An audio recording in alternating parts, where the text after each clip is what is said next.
Қайырлы күн, құрметті әріптестер. Махатма Ганди атындағы номер 92-ші мамандырған лицейге қош келдіңіздер. Барлықтарыңызды қасиетті Рамазан айымен құттықтаймыз. Тілеген ниеттеріңіз, дұғаларыңыз қабыл болсын.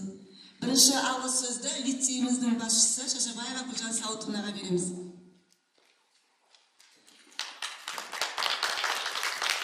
Қайырлы күн, құрметті әріптестер. Құрметті әріптестер, бүгінгі мына біздің лицейіміз математика, физика, химия, биология, IT мамандықтары бойынша тереңдетіліп оқытылатын лицей, 92-ші мамандандырылған лицей Махатма Ганди атындағы бәрлеріңізге белгілі. Лицейімізде жалпы 89 мұғалім бүгінгі таңда жұмыс істейді. Осы 89 мұғаліміміздің ішінде жаңа өздеріңізге барлық орта жасымыз биыл 36, яғни жастар өздеріңізге белгілі бүгінгі семинардың тақырыбына байланысты табысты авторлық бағдарлама практикалық дағдыларды жүзеге асыру тәжірибесі атты тақырыбындағы қалалық семинарға келіп отырсыздар. Жалпы сабақ беру үйреншікті жай шеберлік емес, ол үнемі жаңаны табатын өнер деген екен. Жүсіпбек Аймауов әріптестер, енді бағдарламамен қысқаша түрде таныстырып өтейін. Сіздерге алдарыңызға таратылып берілді. Мұнда 3 түрлі светпен, өйткені қазір бірінші негізгі бөлімнен кейін 3 секцияда, яғни бірінші секция осы мәжіліс залында ғылыми жаратылыстану бағыты бойынша, екінші секция математика, информатика бағыты бойынша, және үшінші секция қоғамдық гуманитарлық бағыты бойынша әр кабинетте әрқай жалғастырылады. Элективті курс бағдарламасы немесе қалай жазылады, оған қойылатын талаптар қандай? Яғни ол оқу бағдарламасының элективті курстың мазмұны мен рәсімделуіне қойылатын талаптар қатаң түрде сақталуы керек. Яғни ол екінші, үшінші қосымшада көрсетілген ұсынылатын материалдардың саны мен талаптары болып табылады. Және авторлық бағдарламаның сараптамалық бағалау критерийлері сақталуы керек. Яғни оқу процесіне бағдарламаны енгізу үшін жоғары оқу орнының тиісті бейіндегі бір немесе 2 ұсынысы және осы бағдарламаны сараптамадан өткізген бір мұғалімнің ұсынысы болуы қажет. Барлығы кем дегенде 2 ұсыныс болуы тиіс. Ұсыныстар әр бағдарламада жеке беріледі және ұсыныс беруші білім беру ұйымының жоғары оқу орны немесе мектеп мөрімен міндетті түрде бекітіледі. Құрметті әріптестер, енді осы бағдарламаның құрылымы бойынша мен сіздерге қысқаша түсінік беріп кетемін. Ең бірінші түсінік хат. Бізде авторлық бағдарламада көбінесе біз түсінік хатты дұрыс жазбаймыз, сол себепті авторлық бағдарламалар бізде қайтарылып жатады. Енді жалпы түсінік хат бізге не үшін қажет? Ең бірінші біз бұл авторлық бағдарламаны не үшін әзірлеп жатырмыз? Яғни бұл авторлық бағдарлама бізге қажет пе деген сұрақты қоюымыз керек. Және бұл қазіргі оқу сапасына көрсеткішіне әсер ете ме, жоқ па, сол сұрақтарға жауап бере алуымыз керек. Жақсы, рахмет. Онда келесі бойынша енді секциямен қазір бөлінеміз.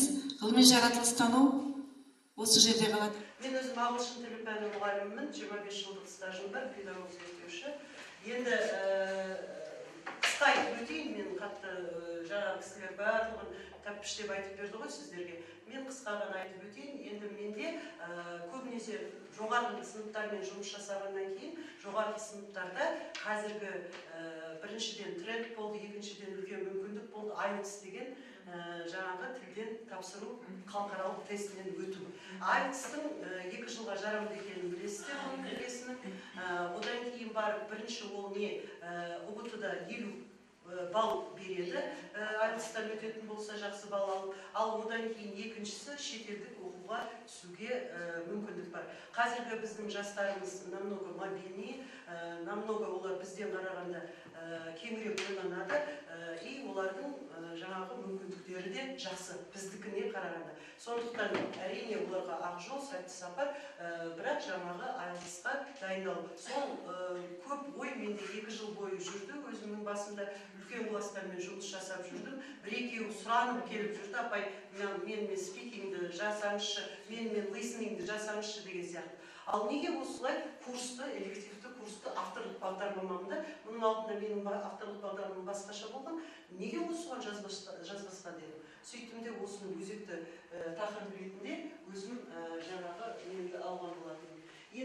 жетсеңіздер, Бектемирова Сәуле деген апайымыз жаңағы түркітану және тіл теориясы кафедрасында филология ғылымдары кандидаты, доцент. Екінші менің Рай апайым осы жерде педагог шебер. Енді бұл жерде мақсаты жаңағы халықаралық тест тапсыру барысында маңызды саналатын тілдік дағдылар. Енді айтысы білесіздер ғой, тіл маманы болсаңыздар, болмасаңыздар бәрін біліп алдыңыздар. 4 тілдік дағды бойынша халықаралық емтихан қабылданады. Енді бұған даже білетін шығарсыздар, дайындық курстары бізде стадиин, интерпресс, тағы, бірақ бағасын білесіздер ме? Қаншадан екен? Примерно. Енді мына жерде міндеттер көрсеттім, өзектілігін жаңа айтып өттім, яғни біздің қазіргі жастарымызға өте өзекті болды. Міне менің жаңағы сертификатым 24 жылы қырқылып кеттім. Мына тұрдым ғой. 27 тамыздағы хаттама бойынша алынған. Енді мен прям супер усложнение алған жоқпын, бірақ жаңағы осы IELTS-қа дайындайтын именно дайын материал көп қой, білесіздер, сол материалдардың негізінде барлығын жинақтап отырып, бір ортақ жаңағы тақырыптарды қабылдап алдым. Сол жерде мысалға әр 3 тақырыптан кейін мына жерде мен тест аламын. Тест алғанда жаңағы 4 тілдік дағдыны да қамтимын. Яғни мына өтілген growing up тақырыбы бойынша мысалға бұл жерде ментальное, физическое развитие человека, keeping fit, быть здоровым и так далее. То есть это психологический ғой кішкене. Соның барлығын қызықты тақырыптар бар, бұның бәрін ашып қарай берсе болған 1 сағат уақыт жетпейді. Сондықтан да соның бәрін өтіп болған соң бала қорытады да сол тестті тапсырады. Барлығында да солай жасадым, енді 34 сағат талқып қалмайды. Енді бұл балалар, бұл жаңа бағдарламаны мен біріншіден таныстырып, балаларға жаңа жұмыс жасап жатқан кезде прям қуанып кетті. Осы нағыз келегетті. Қазір мен 11-ші класстардың 3-11-ші классқа берем, оларды 7-ші класстан бері алып келе жатырмын. Сол 3-11-ші классымның 70% IELTS тапсырды. Оқушыларының 100% оқушыларының 70% IELTS тапсырды. Соның 50% жаңағы неге барамыз деп отыр, шетелге оқуға тапсырып жатыр. Қазір сонымен жүгіріп жүрміз ғой, жаңағы күнделікті рекомендательный письмо жазып. Ал енді қалғандары 30-ына жаңағы қосымша балл болады. Сұрақтарыңыз болса, керек материалдар десеңіздер. Өздеріңізде факультет студентте жүріп жатырмыз. Жүріп жатқанда мені енді бұл гуманитарлық мектеп емес қой, жаратылыстардың бағыты бойынша. Мен бұл негізі мақұлданып басқа мектептер жіберілді ғой, бірақ мен өзімді әлі жүргізген жоқпын, өйткені гуманитарлық мектеп емес. Бірақ мен өзім тегін жаңағы балаларыма керекті сұранған балаларыма. Сіздің сұрағыңыз орынды, тарату өте қиын. Іздейсіз, мысалы, мен шебермін, мен үш облысқа таратуым керек. Менде қаншама бірге курстастар, группалас деген бәріне шығасың да, мүмкіндік бойынша оның арасында директорлар бар ма, мектеп директорлары. Сөйтсе, бізде өзіміздің бағдарламамыз өте көп, қабылдай алмаймыз деп, ол өте қиын. Одан бөлек оны ромыста бекітуді үлкен машақат бар жұмыс. Ал енді келесі Гүлнұр Назарбайқызын тыңдайық. Сізде регламент сақтайсыз деймін, өмір жағдайда жіберу. Жақсы. Сәлеметсіздерге құрметті әріптестер, қош келдіңіздер. Біздің жалпы авторлық бағдарламаны қалай жазу керектігі, авторлық бағдарламаның жалпы тақырыбын алудың өзі бір өзекті мәселе болып тұр. Біз жалпы әдебиет сабағында тарихпен бірге байланыс жалпы қалалық түрде ашық сабақтар беріп жүрген кезімізде біз пәнаралық байланыс деп екі пәнді біргелікте өтіп жүргендіктен біз осы Алаштың бес арысы деген тақырыпты мен өзекті мәселе ретінде алып отырмыз. Сондықтан осы авторлық бағдарламамды осы тақырыпқа алдым. Мына жерде бізге рецензенттер беріліп тұр, олардың барлығына тоқталмай ақ қояйын. Жалпы мынау Алаштың бес арысы деген білесіздер, жаңағы жалпы қазақта тарихты білмей және оның әдебиетіне үңілмей біз болашақ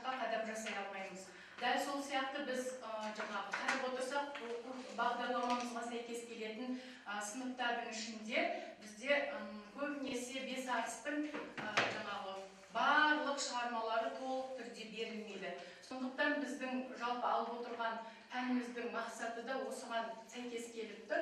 Бұл жерде оқушыларға 20 ғасырда қазақ зиялы қауымы туралы терең мағлұмат беру, ол жерде алаш қайраткерлерінің еңбектері туралы оқушыларға деген отансүйгіштікке баулу, алаштың бесарысының еңбектерін тарихпен байланыстыра отырып талдау баулу болып табылады екен.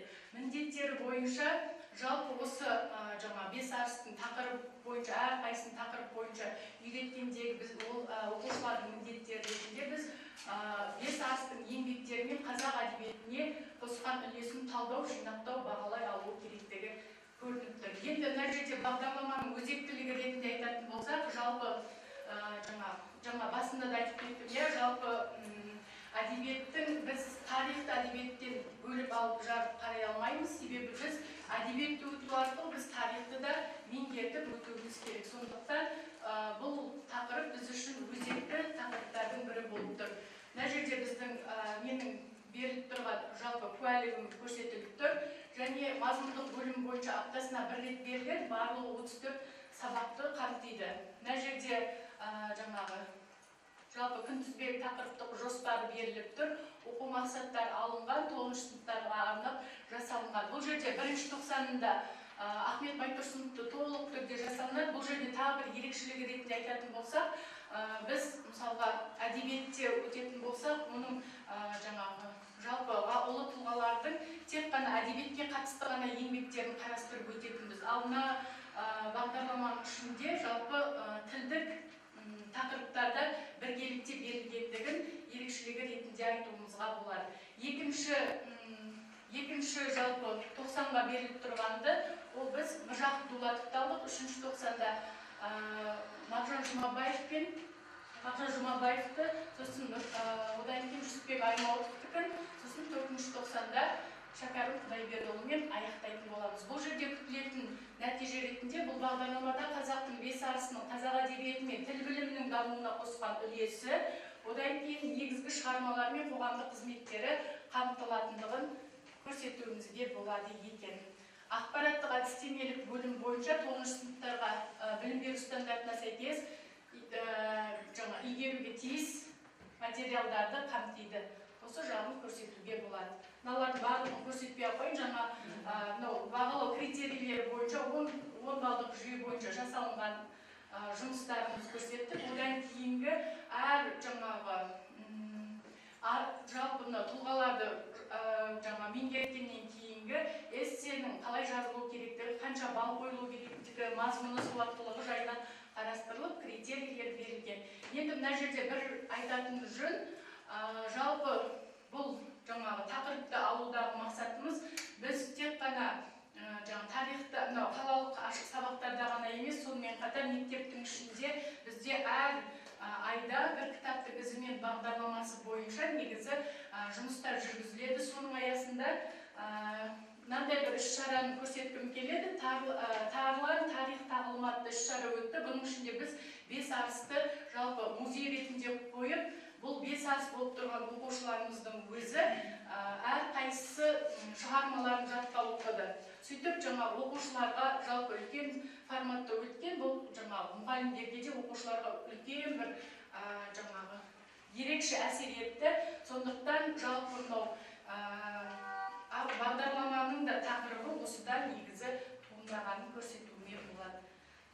Назар қойып тыңдағандарыңызға әріптестер, тағы да сіздер шаршап қалдыңыздар, 5 минуттық біз өзіміздің бір тапсырмамыз бар. Тапсырма болғанда оңай, қызықты және оны сабақта қолдануға болады. Халима апайға. Ал бізде колесо жизни дейміз ғой, өмір доңғалағы. Өмір доңғалықтарымыз қандай? Қазіргі енді авторлық бағдарламадан бері қарай айтамыз. Мына жерде көріп тұрғандарыңыздай қазір түсіндіремін. Арт жағынан шолпан өзіңізге алып қалыңыздар арт жағынан. өмір доңғалағын қараңыздар. Барлық біздің өмірімізде керекті заттар, жанұя, хобби, медиа, осы жаңағы пункттерден біздің өміріміз тұрады. Енді сіздер өмірлеріңізді сол 10 балдық жүйе тұр мына жерде. 10 балдық жүйе шкаламен өздеріңіз белгілеп шықсаңыздар. Қаншалықты көңіл бөлесіздер, қаншалықты сол салада сіз көбірек жұмыс жасайсыз, немесе сол салада көбірек уақытыңызды бөлесіз. Сол белгілеп жасасаңыздар болады. Мысалға, достарыммен, менен достарыммен көп көрісуге уақытым жоқ, например, мен 5-ке дейін мынаны бүйтіп бояп қоясыздар. Ал ақша, конечно, ақшаны жақсы көреміз. Ақша, бірақ күнделікті ақшамыз жақсы ма, ақшамен көп жұмыс жасаймыз ба? Например, 6 солай сияқты белгілеулеріңізге болады. Хобби, например, хобби, блогерство, СММші, 10 бөлігінде, мысалға, біздің тоже мұғаліміміз блогерствомен айналса, өте жақсы 10 бояуға болады. Сол сияқты, өздеріңіз барлығы медиа, даму, жаңағы өзіңіз қаншалықты дамуымызға көңіл бөлесіз. Сол бағалайсыз бұл шкаламен. Бүйтіп бояп тастасаңыз, әдемі көрінеді. Сонда қазір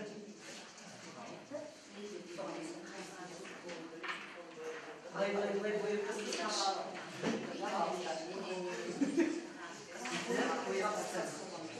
Бәрі болды ма?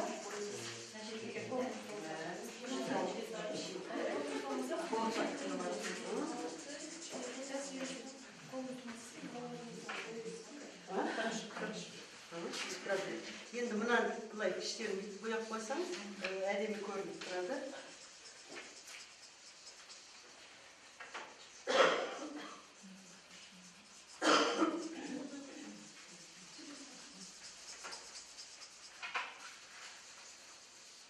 Сізге парақ жетпей қалды.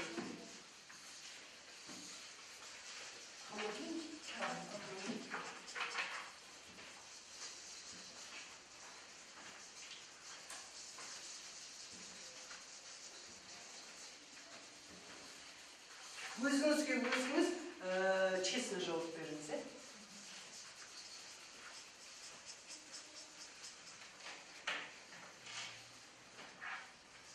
Жұмысқа қаншалықты уақыт бөлесіз?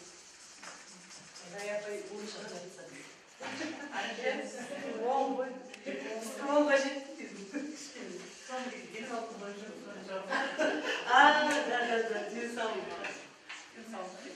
Дұрыс. Денсаулығыңызға, мысалға, күнделікті жаңағы таңертеңнен бастап витаминдерді ішіп, бадый қолданып деген сияқты. Енді тағы болғандарыңыз бар ма? Ой, күшті.